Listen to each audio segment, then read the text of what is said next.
Hello, my friends. Lori Ashcraft here. I'm your host for Viva La Evolution, which is produced by Recovery and Resilience Solutions, sponsored by Crestwood Behavioral Health. And you'll notice that we have a couple of really nice sponsors. And if anyone else wants to be a sponsor, let us know. We'd be happy to add you to our list. And and if you could, please subscribe. That would help us out a lot. And then you'll get noticed every time we put a new episode out. So today, oh my gosh, you're going to love today. Today, we have an amazing guest, someone that I have admired for at least 20 years, Kevin Huckshorn. She'll tell you her whole background, so I'm not going to do that. And she has done more to move the needle in the area of eliminating or reducing seclusion and restraint than anybody I know. So, and she goes through telling us exactly how to do it, what's important. It's just invaluable information. And then I ask her, well, what if somebody wants to find some of this information? And this is Kevin. She says, have him call me. So I'm going to put her contact information up. So if you want to be a hero and eliminate these two very, very, I'm going to call them regressive, non-recovery oriented approaches, certainly not healing approaches. If you want to really make a dent in that, a big one, call Kevin. She can help you. And something we didn't get around to talking about in the recording is chemical restraint, because sometimes people eliminate mechanical restraints, and then they start going way up on chemical restraints. So you've got to be careful of that. Chemical restraints are terrible because, if you hold me down for 15 minutes or put me in a little room for half an hour, whatever you do, I can calm down and come out. I don't have any residual effects. If you give me a chemical restraint, you're going to take me out of myself for 2 or 3 days. I'm speaking firsthand here. The medications given to, let's just say politely, calm people down, they last for a long time. So don't think that's a good alternative. It's not. So I just wanted to bring that up because Kevin and I didn't talk about it. Let's see, I had another note. Nope, I think that was it. So, okay, let's hear from Kevin. You're going to be amazed. Okay, here we go. Kevin, hello, and thank you so much for joining us today. I've been so excited about sharing your wisdom and knowledge with our viewers. And ever since I've known you, you've been passionate about eliminating seclusion and restraint, and actually any forced treatment, starting with coercion all the way up to restraint. I'd love you to talk a little bit about where that all started with you. But before we do that, could you just give the viewers a little bit of background on you? What's your... Sure. Okay. Sure. Thank you so much for inviting me to participate. It's really an honor. I've been following yours and Jean's work, obviously, for probably 20 years. And you had a lot, you had a lot of,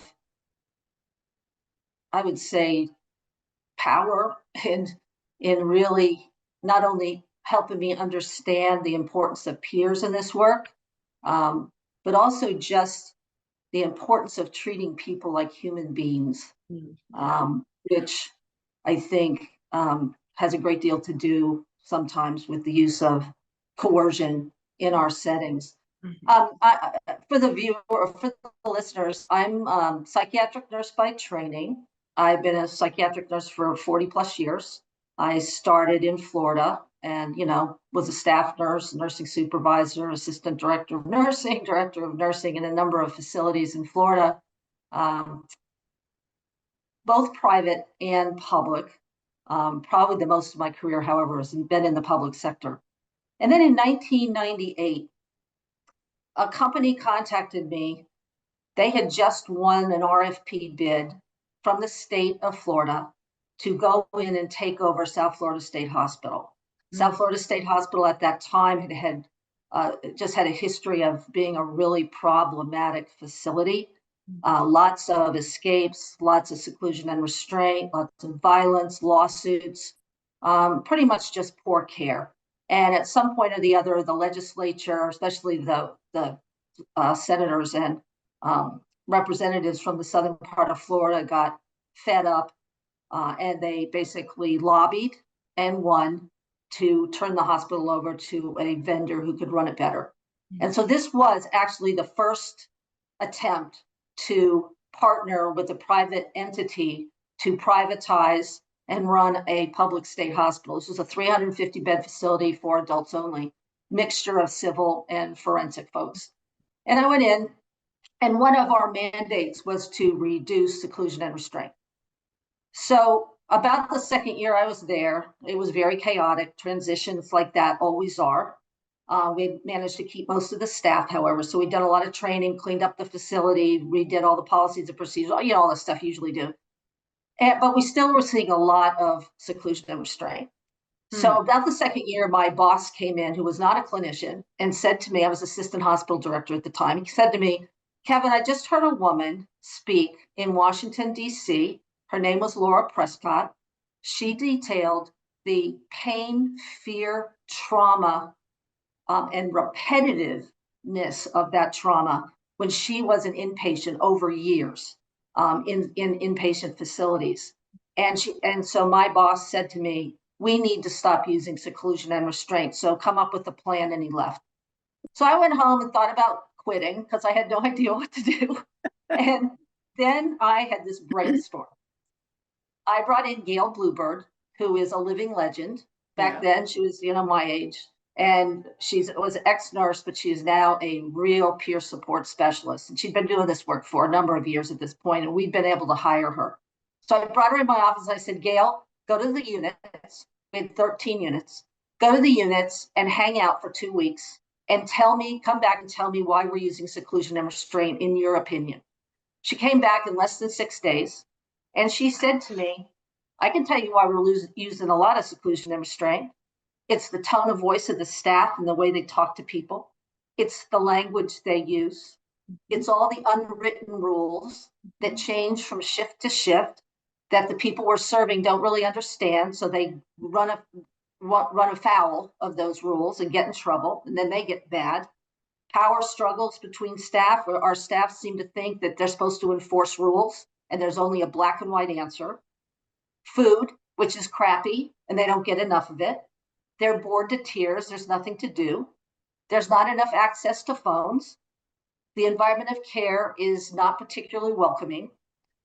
There's no access to music. You have to earn it, even though music for most humans is a self-soothing model, and access to their rooms and other kinds of things like that. And that started me on my path of understanding the causal factors for violence in inpatient facilities and how we had never learned in the behavioral health field anything about customer service. Oh, right. So we were extremely successful. We were able to reduce the violence that leads to seclusion and restraint by 97% by the end of that year. And during that time. How long was that, Kevin? By the end of the year, was it like 6 months, 10 months? No, it was a year. It was about a year. It was a year. We had to really train, and we had to change rules. And I'll give you an example. We had 4 50-bed units, which are quite large. One of them never used seclusion and restraint.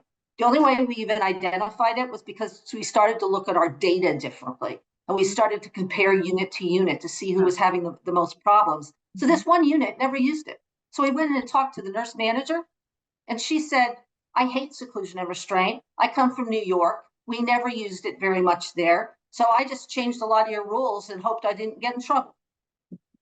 She'd done it herself. So we used her as part of our team to go in and teach the other staff how to negotiate, how to mediate, and how to mitigate the conflicts that go into violence. Things like somebody waking up in the middle of the night and saying, I can't sleep, can I watch TV? Nope, go back to bed.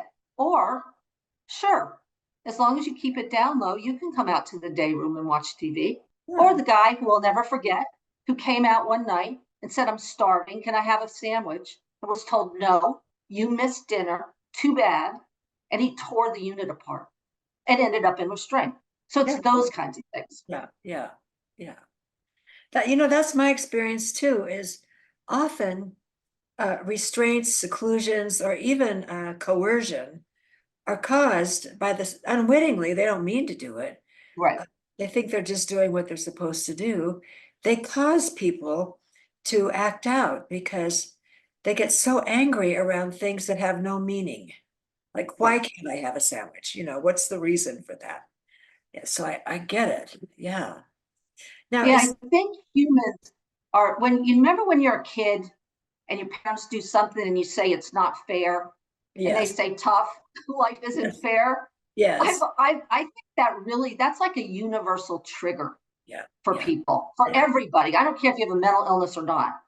Just like the word no is a universal trigger. And mhm, that's some of the training we do, is to try and teach people to not respond that way, to yeah, listen, to yeah, say, what else can we do? What else can I get you? yes, yes. I'm loving this, Kevin. This is such an important conversation. Thank you so much again for Sure. sharing it with us. Now, is this the hospital that I recently read that study that you co-authored, where you went back? No, that's another Okay. facility. Yeah, that's another facility that, when you write articles, you try not to like identify the facility. Yeah, yeah, But that was another about the same size facility in the mid-Atlantic states that was about the same size and served probably 65% forensic people coming through the forensic system, and the rest civil. mhm, And it's had a very similar picture to South Florida State Hospital. And they mhm, were also extremely successful. They had a leadership team that got all those points. They implemented the 6 core strategies, which is the model that I came up with when I worked at NASPID, with a whole team of people. And we put together a 2-day curriculum to train on those basic factors, which are leadership, data to inform practice, the development of your workforce, teaching on seclusion and restraint prevention tools, the complete inclusion of peers and families into your work on a daily basis, and the rigorous use of debriefing. uh, After the South Florida State Hospital efforts, I then went to, going back to your original question, I then went to Washington, D.C. and worked with the National Association of State Mental Health Program Directors for 10 years and ran the Center for Violence Prevention and Seclusion and Restraint Reduction. And we were able to develop a curriculum there with the funding of SAMHSA and the mhm, support of NASPID. We then kind of took it on the road to see if it worked. It worked. We got funding to train all 4 quadrants of the country, public state hospitals. SAMHSA then decided in about 2004 to fund a full research project, a 5-year research project, and brought in the Human Services Research Institute out of Cambridge that set up this very complicated research project, because human being research is quite complicated. yes, And yes. and at the end of the day, the 6 core strategies was proven to be effective and was admitted into uh, the portal for an evidence-based practice for the country for behavioral health. And then I went to Delaware. Delaware was facing some real significant challenges. They asked me to come in as commissioner, mental health and substance abuse, to help them get through their new US DOJ settlement agreement, which was an Olmstead-based settlement agreement where the US DOJ had found that Delaware was keeping an awful lot of people in their state hospital up to 18, 20 years because they didn't have a robust community service system. So when I went in and looked at that hospital, they were also using a lot of seclusion and restraint, all the things we just talked about which was pretty typical back then for most state hospitals. And so we implemented the 6 core strategies. We started an entire program, or we got funded for to revamp the entire community mental health system. We brought in recovery innovations. You guys back in 2010, 11-ish. We saw wonderful progress there when we were able to divert up to 95% of people coming in under emergency situations from going into an emergency room or going to jail. Well, not only did you do that, I wasn't directly involved with that. Jean worked really closely with you on that. I was amazed at the people you got out that had been in for 20, 30 years. Yeah, we got 100 people out. Yeah, that had been there forever. Yes, and some of them did not want to leave. The families were terrified. It took a couple years to get them out, but we did it by getting funding to provide each of those 100 people with $50,000 to set up a wraparound discharge plan where they could, and it was up to the 2 providers that took care of that. They could use 100,000 for one person and 20 for another, but they had to stay within their $2.5 million. And they were absolutely rock stars, the staff and the providers. They were so creative in developing workable discharge plans that were very creative. And that sounds like a lot of money, but I'm sure it was cheaper than keeping the people in the hospital. So you probably saved a bunch of money. I ran the numbers once, and our budget at Delaware Psychiatric Institute did not include IT or facility management, because that was a whole different part of the state system. But with just the money that I got for that hospital, it cost $300,000 a year to keep a person in that hospital for a year. So just do the math. Yeah. And So and as we downsized, that hospital is still at 105 beds from my last check. Went down from like 160 to 105 or 110 beds. It just shows you that with a different approach and attitude, we can move mountains. Who thought that could happen? It didn't. And then after that, I went into probably the most challenging job I've ever had in my life, Bridgewater State Hospital, the infamous Bridgewater State Hospital, where many deaths had been recorded. And a couple years before 2017, the Boston Globe Spotlight team, Bridgewater's in Massachusetts, the Boston Globe Spotlight team, led by Mike Resendez, went after the facility and just started publishing article after article, talking to families who'd lost loved ones. Bridgewater is all men's facility, 165 beds, serves people only with serious legal charges, and all had serious mental illness. It was a very difficult environment. It was an old prison, so people were living in cells with silver toilets and cots.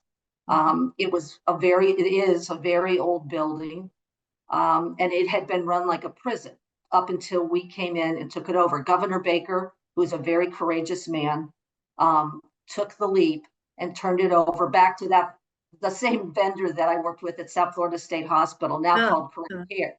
And we went in. They asked me if I wanted to come in as part of the team, and I said absolutely, because I'd heard about Bridgewater. If those of you who's out there listening know, or have heard about Titicut Follies, which is an old documentary that was banned. That was done at Bridgewater State Hospital. And to be perfectly honest, what I found when I went into Bridgewater State Hospital was worse than Titicut Follies in 1960. And that's saying something. That film was terrible. Yeah, it was. But it was just people being treated as inmates. That's how they were talked about. Being served by correctional officers who had no training in mental health at all. There were almost no nurses there. The staff were all kind of quasi-military, and we were able to reduce that. I walked in, they were using 5,000 hours of seclusion and restraint a year. A month. Oh, a month. Just if you left it in a year, it was a lot. No, a month. And somebody had misplaced a point. I was shocked.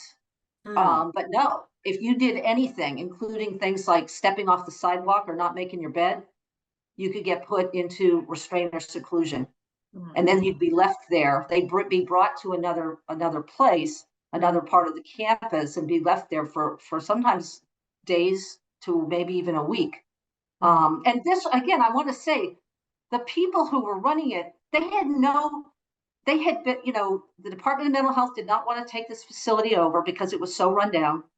So the poor Department of Corrections, their whole purpose is protection, public safety and protection, not to run a very complex healthcare hospital for people that were some of the most ill people I'd ever seen in my life because they'd been off medication for so long. So it was nobody's fault. And it ended up to be a wonderful partnership. Department of Correction in Massachusetts stepped right up. They worked with us really closely through they're still there. I mean, I left a couple years later, but they're still there. And it's still probably one of the most hard places to work that I've ever worked. It's still very rundown and it's still violent because we get people directly from jail where they've learned violence is a way to survive. So it takes a while to engage them. Very tough job these folks are doing it up at Bridgewater. Then I went to Alaska, kind of the same kind of thing, although Alaska was a little bit different. We don't have to go into that. And then I came back and worked with Recovery International on the 988 launch for a couple years. And then now I'm working in New Hampshire at a child adolescent hospital that's also a public safety net. And we're just beginning this work. We've got a lot of work to do. These kids are incredibly traumatized kids, sometimes very complex diagnoses, many of them through the foster care system, many of them without any original families left, just very oppositional, very angry kids, hard to engage, very quick to anger, very quick to violence. So we are just starting this whole pathway. Well, they're lucky to have you. I have a great team. I can't imagine things like this happening without you anymore. It really, No, they do all over. I've been so excited, Lori, to see as we go through the country, because me and a couple of my colleagues still do this work. Most of us have full-time jobs, so we do it in between. We have seen so much success in people really looking at these issues and learning about the 6 core strategies and learning about trauma-informed care and learning about customer service and changing their entire environment of care and culture. And then, thank God, they're publishing. There's probably at least 30 articles now on the successful implementation of the 6 core strategies. And we know there's many, many more that have done it, but just haven't gotten around to publishing. Kevin, how could I put some of this in the blog that goes with this podcast so people can follow up? Like, how would they find the 6 core strategy? Write me.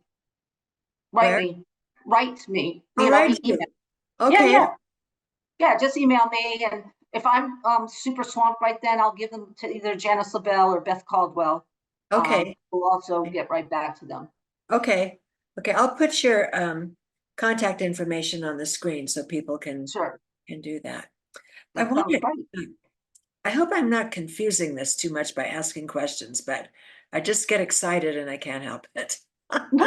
Please do. Okay. I can talk about this for like hours, so can contain me. I could listen to you for hours too. I saw a paper that you co-authored not long ago, and the gist of it was that people get really good at eliminating seclusion and restraint. But then a little time goes by and very slowly they start ratcheting back up. And in the study you did, it looked like they'd gotten right back to where they were. And worse. Okay. We got to know what causes that so we can watch out for it. How do we keep that? So what we're talking about is really scaling and standardizing practices that work so they don't disappear when all the leadership goes away. So anybody listening knows how turnover affects agencies. And especially with COVID and the Great Resignation, we lost a lot of really good people.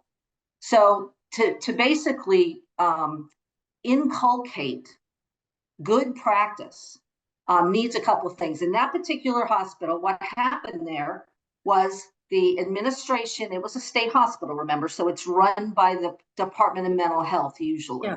Mm-hmm. An election occurred and everybody got replaced, or they weren't happy with their new supervisor. Well, for whatever reason, people leave, right?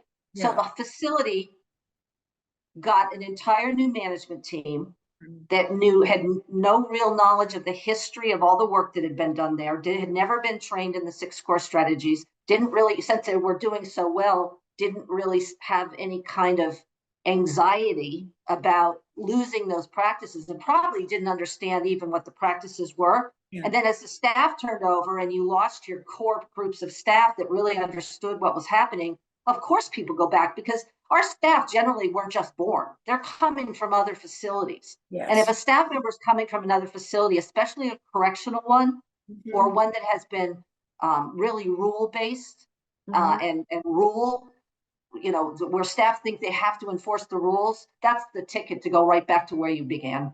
Yeah. And to basically relapse. It's almost like the facility relapsed. And the only way you avoid that is if, while you're doing this work, and this is a lot of work. So when you're a leader in one of these facilities and you take on the 6 core strategies, you've already got a job. You've got a full-time job. This just adds another job on top of your full-time job. So you have to basically do 2 jobs, and both jobs are as important. You can't bench one. You can't say, oh, I'm not going to run the hospital today because I'm just going to work on seclusion and restraint. You have to do both, and it's a lot of work. I mean, we're talking 12, 13, 14, 16-hour days, yes, especially in the height of it. So when you have that kind of thing happen and people are tired, it's hard to do this. But what they need to do is try and get, first of all, their state to put in regulation the core pieces of the 6 core strategies, like Massachusetts and Pennsylvania did. That is because if you can get this in the regulation, right? Yeah. I'm not saying you have to, it's not that complicated. I mean, that we've already got models where states have done this, and both of those states would gladly give you their statutory language, so you don't have to redo it yourself, and then you can adopt it to your state. That's Pennsylvania and who? Massachusetts. Massachusetts. Okay, good. Yes. So that's one really important facet. The next is your policies and procedures need to be extremely clear, and you can control those very much. You have to make your policies and procedures clear and contained enough to really, staff can't deviate from them just on their own. Yeah. So let me give you an example. A lot of states have gone to, CMS and Joint Commission have a rule or a standard that says that once a person is put in seclusion or restraint, they don't have to get another order to continue that for 4 hours. Well, it's really interesting what Pennsylvania did when they started this work. Charlie Curry, who was the assistant commissioner there before he became the administrator at SAMHSA, he thought, he's a social worker. He said to himself, why 4 hours? Yeah. So they started looking at their data, and they started seeing that most every seclusion and restraint ended at 3 hours and 45 minutes. When we asked some questions, it was because the nurses didn't want to call the doctors and get another order, especially in the middle of the night. Yeah. So they went down to 3 hours, and they still ran their data, and their data was 2 hours and 45 minutes, and the seclusion and restraint was ended. And then they went down to 2 hours, and they found that everything ended in 1 hour and 45 minutes. And then they went down to 1 hour, and now they're at 15 minutes. Perfect. For a restraint event. Yeah. Because generally people calm down. Yes. They calm down. And if you leave people in restraint or seclusion longer than they need to be, that becomes one of our big no-nos. That becomes punishment. Well, we're not allowed to punish people. People die from that. Yeah, well, they die too. Yes, I don't remember the statistics on that, but it's huge. I would say, and the other two parties that really have not dropped the ball is Joint Commission and the Center for Medicare and Medicaid. They redid their Center for Medicare and Medicaid redid their rules in 2005, 2007. There really wasn't a robust knowledge base out there about how to prevent the violence that happens and how to reduce the use of seclusion and restraint. So all they did was focus on certifying nurses to be better at it, which really makes no sense, and better training for staff, but they didn't clarify what that training was, and basically making sure a debriefing happened after an event, but they didn't clarify what that was either, and they also made it optional. So they basically have dropped the ball, and you know, Joint Commission and CMS basically give us minimum practices. Not this isn't best practice. It's minimum basic practice. And that's what that paper, that most recent paper was about, is calling for regulatory action by states, by CMS, and by Joint Commission to update their rules and take a stand. Yeah.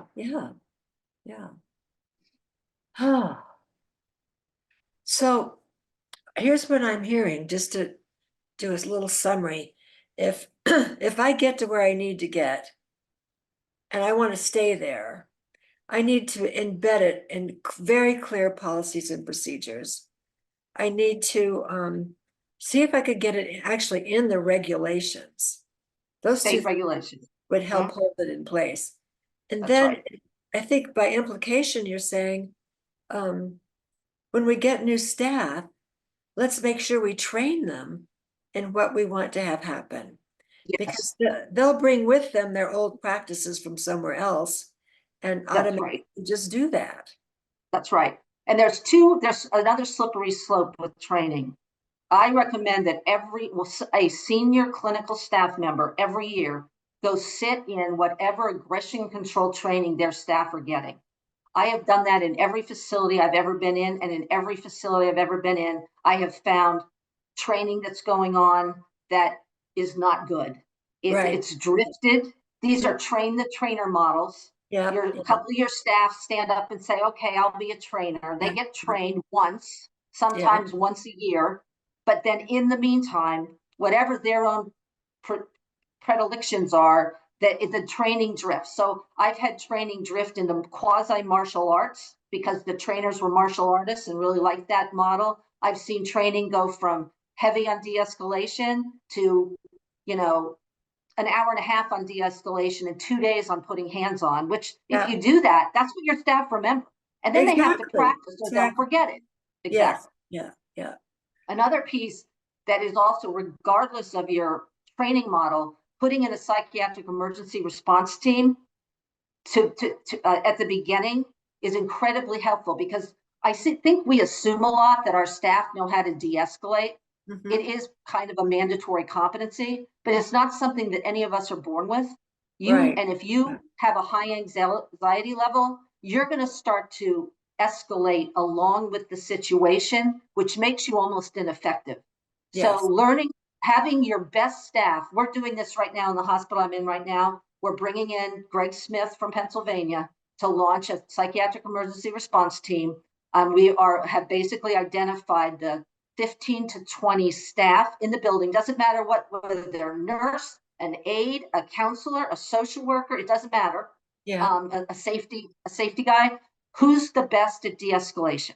Who does it? Who knows how to do it? Who calms everybody down just by their presence? Who knows how to engage with someone who's escalated? And so what you do is you get them trained, and then whenever there's a code called, no matter what, they go, 2 of them.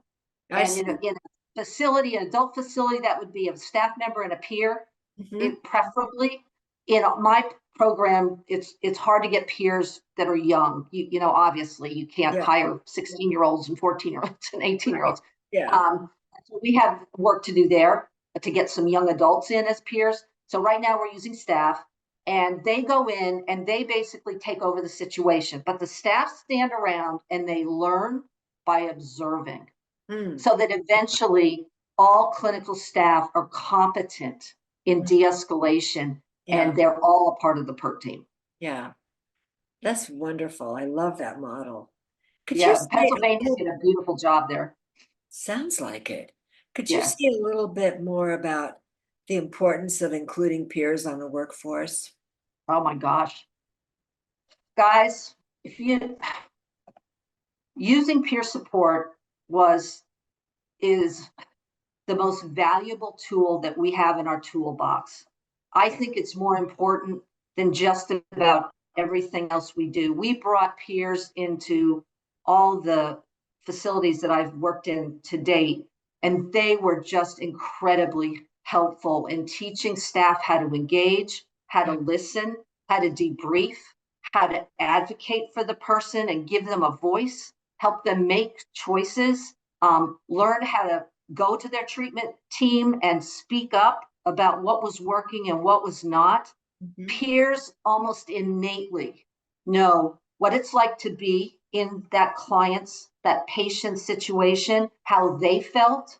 So they have kind of an empathy approach and a Right. lived experience that gives them credibility Yes. to everybody. But one Yes. of the things you need to do with peers, especially in a facility that's never used them, is you've really got to train your leaders and your middle management Yeah. staff.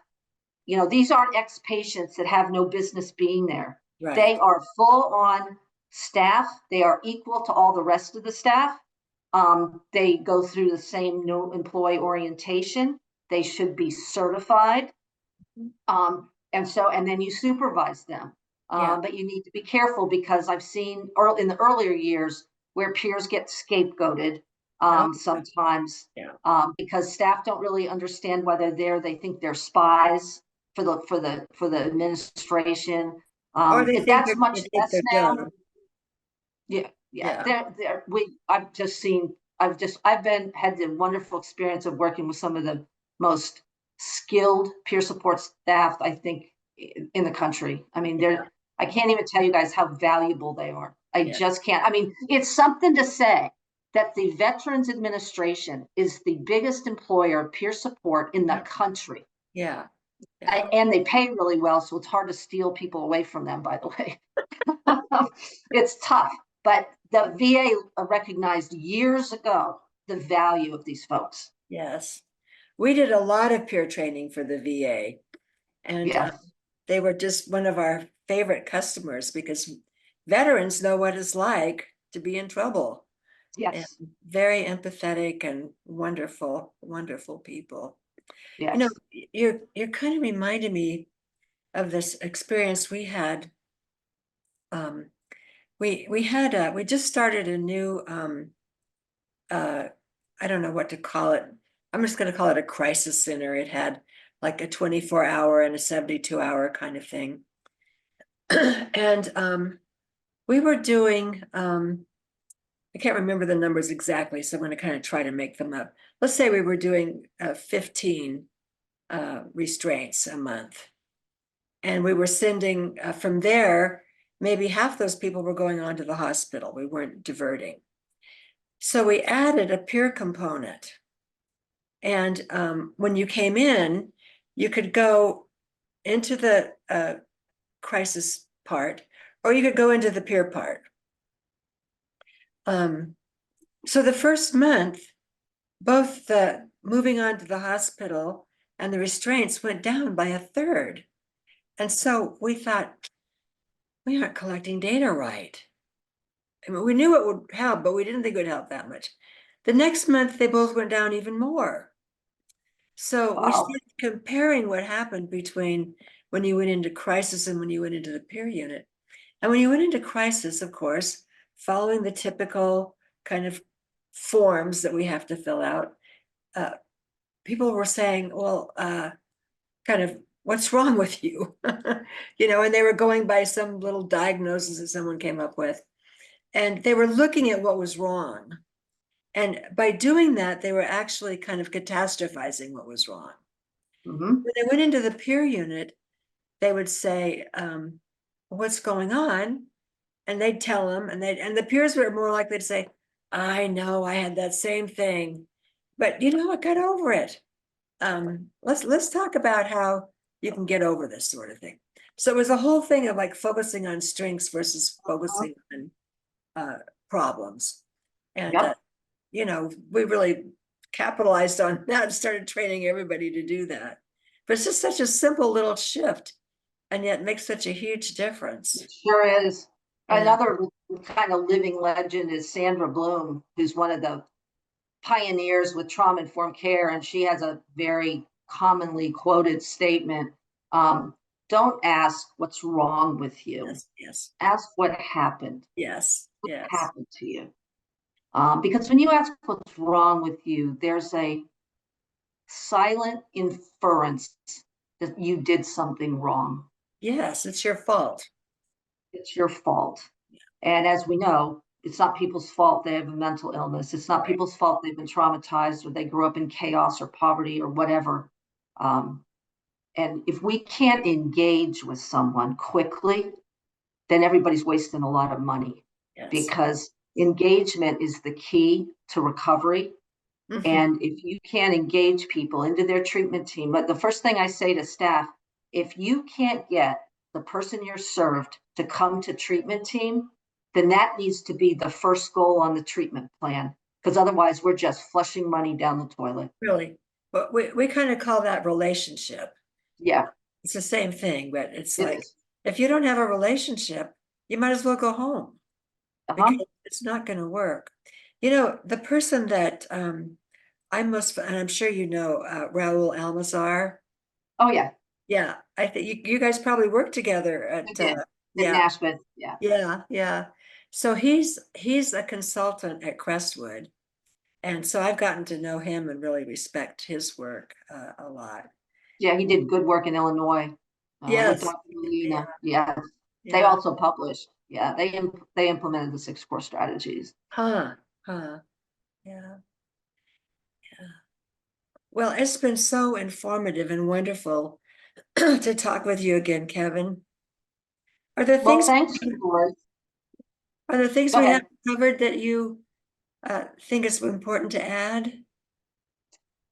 Just maybe one more little piece, and that is, I think if you haven't been trained in trauma and trauma-informed care, you really don't understand maybe sometimes the benefits to preventing the conflicts and violence that lead to the use of seclusion and restraint.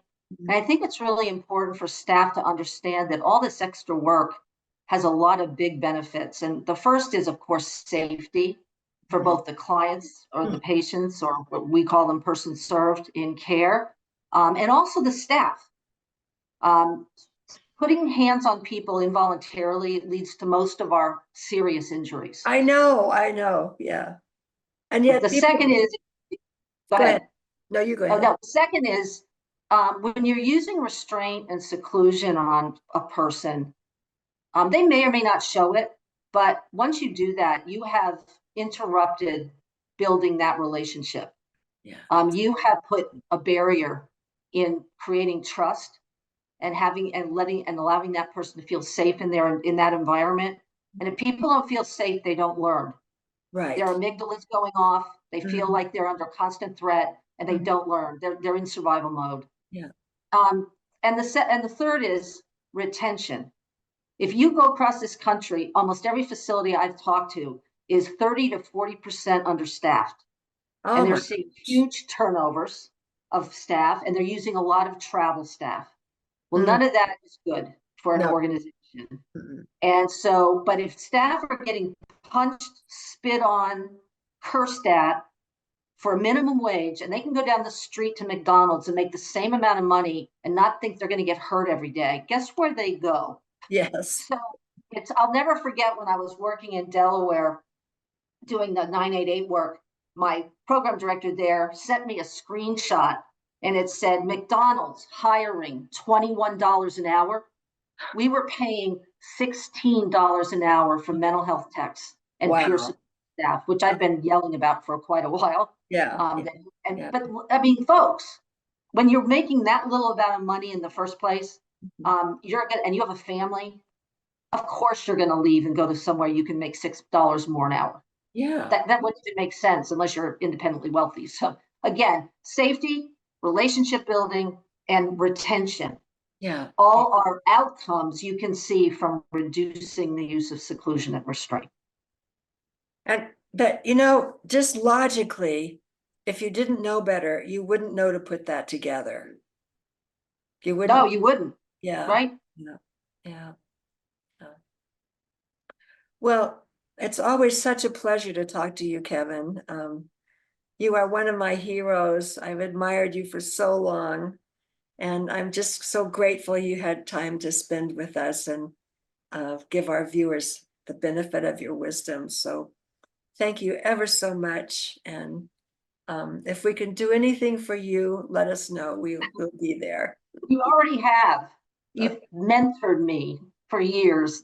I You did. didn't know that you were. And I'll never forget reading your no force first policy, which was Oh yeah, literally decades ago, and saying, they get it. Oh yeah. my God, I got to find out more about this company. Well, So this was my great pleasure, Lori, and ditto back to you. well, just let's bring one other person up as long as we're saying nice things about people. Bill Anthony really helped us with that no force first because we started out with no force. And Bill wrote an article on it and just got a lot of kickback. So we reconvened and he said, you know, let's admit it, every once in a while, very seldom, we need to use force. So let's admit that up front. So that's what Yes, we came up with no force first. that was brilliant. It didn't scare people as, like Right. no Yeah. violence tolerance policies. Right. Well, Well, thank you so much again, my dear. Love you dearly and hope to yeah, see you again sometime soon. thank you so much. So there you have it. I knew you would love this and learn a lot from it. I learn a lot from Kevin every time I hear her, so it's just really good. And again, you've got her contact information now, so if you want more information or you need help, call Kevin. In the blog, I'm going to try to put the article that I read that I told you all about, and Kevin and I talk about in the recording. And I'm going to put a paper that we had published a few years ago on no force first, since Kevin brought that up. So you'll have those two really good documents to review. So thank you for joining us. It's always a pleasure to spend a little time with you and share information that I think is just so critical to um, to changing the way we do business in the mental health system along the lines of ways that really promote recovery instead of set people back. So, okay, thanks again, and I'll see you next time.